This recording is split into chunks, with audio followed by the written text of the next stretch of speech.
Welcome again to this new episode of our blog channel, Raka Amburo Tech.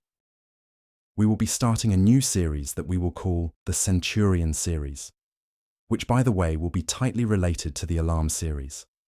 As a brief introduction, I can say that it will be based on a continuously evolving HTTPS WebSocket server that we will use as a centralized system to connect and coordinate all our devices. You can think of it as the Tony Stark Jarvis, who controls the devices connected to the cloud. With this system, you will be able to control not only the security in your home, but all the IoT gadgets everywhere. I thought this to be located in the cloud. In this way, we will be able to triangulate all communications by this system. For this first chapter, of course, we will be working on a simple starting point, a straightforward implementation of an HTTPS server in Node.js that will serve as a WebSocket server as well, with a basic security configuration that will restrict access only to our clients. This server will allow secure WebSockets clients to establish a permanent and reliable connection to exchange constant information, and also will allow HTTPS connections for specific situations that require only a request and response. In incoming chapters, we will be adding features like, for example, more security layers to make it bulletproof, artificial intelligence, and much more. You may be asking, well, okay, but I would need a server in the cloud.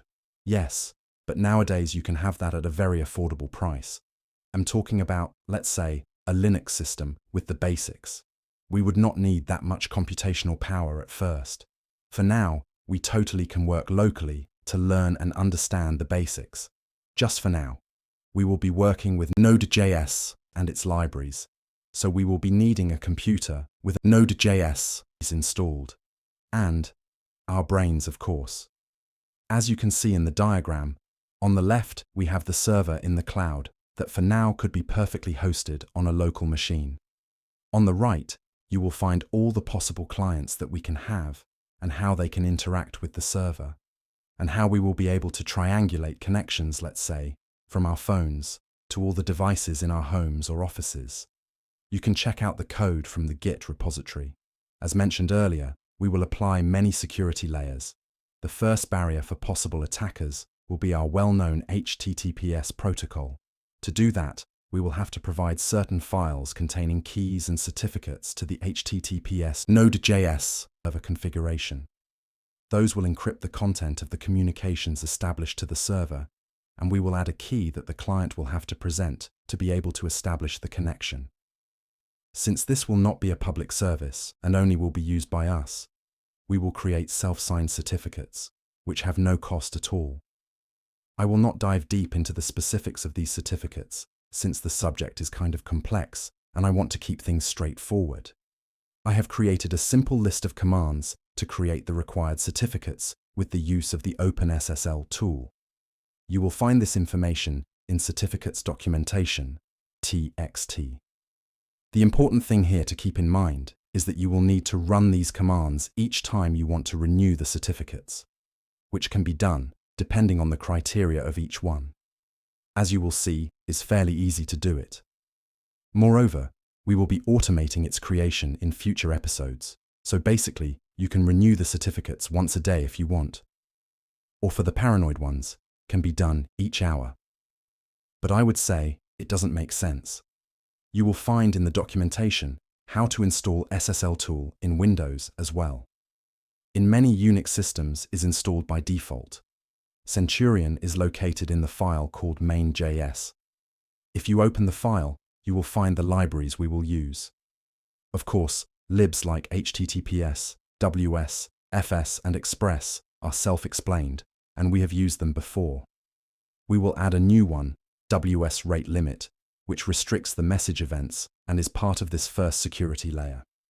So this configuration will only allow a certain number of messages per time unit. It follows the configuration of the certificates and the creation of the HTTPS server. The variable WSCons will be storing the objects representing each client containing their identification, among other things. In this way, we will be able to control them, send them messages, and terminate their connection if required. Noop and herebeat functions will be part of the connection status checking.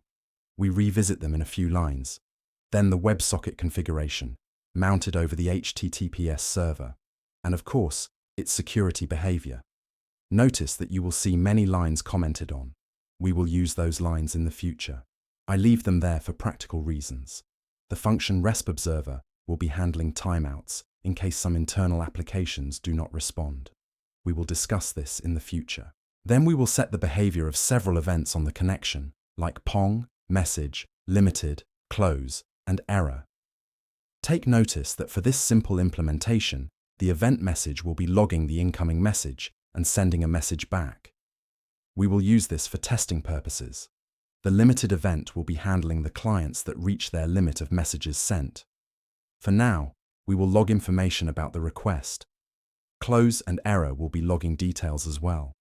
Its behaviors will be getting more complex in the future. A function is defined to establish a system to check the connection status. In case the connection gets idle, the function will terminate it, forcing the client to reconnect. This, among pong event, noop, and heartbeat functions, will be sending back and forth heartbeat messages every 4 minutes to ensure the connection reliability. The validate function will be validating tokens in the future. That will be a part of our second security layer. Next, we define the post method. We can define all methods that we need. Again, with a dummy response just to test. Also, a default response for non-existent routes. Finally, we complete the configuration of our server, providing the port and logging the server information. So as you may have figured out so far, we will be connecting our homes, offices, or whatever physical location you want to monitor, with Centurion through a WebSocket client. You may have heard about this protocol, mainly used in web pages, to interact dynamically with servers. We will use it as kind of different, as you can see. Establishing a permanent connection and feeding information that is required or that is triggered in that physical location, an alarm for example. Similarly to the server, if we look at the code, we will find at the top the lines related to the basic configuration, the required libraries of course, the certificate configuration, and the noop and heartbeat function to monitor the connection. Bear in mind, this is just an example to illustrate basic communication. This will be getting more complex in future episodes. The object const ws client will be containing the functions start, send, is connected, and stop. I guess they are self-explanatory, and we will be using those as the system grows. When the client starts, the connection is established with the required configuration. Stick to this configuration. We'll deal with details in the future. Certain events can be handled like open, ping, close, error, and message to handle the life cycle of the client.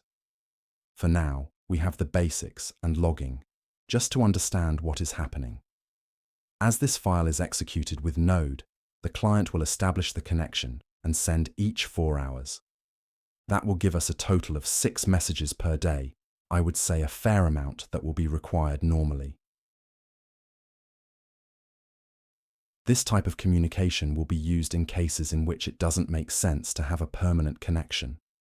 For example, a specific request and Android devices to give an instruction or consult some status. So for this section, I give you examples to test with curl and wget. Git bash, Windows environments downloading Git. wget, Linux environments like Ubuntu. Notice that we will be expanding in future episodes the Android path, so do not despair. For now, you can play around with the above ones. For the impatients, you will find a Java class containing an example to make a post request in Android attached below this step, with error management, retry policy, JSON result handling, and of course TLS mutual authentication. Also, you will find attached some images showing how to configure Postman to achieve the same. So in future episodes, as mentioned before, we will be adding more security layers, like for example tokens and message encryption. We will dive deep into Android, not only to send post requests, but to connect with WebSocket. And finally, we will build a basic functional system that will serve us as our assistant in the cloud, monitoring everything. See you in the next one, and have a good one.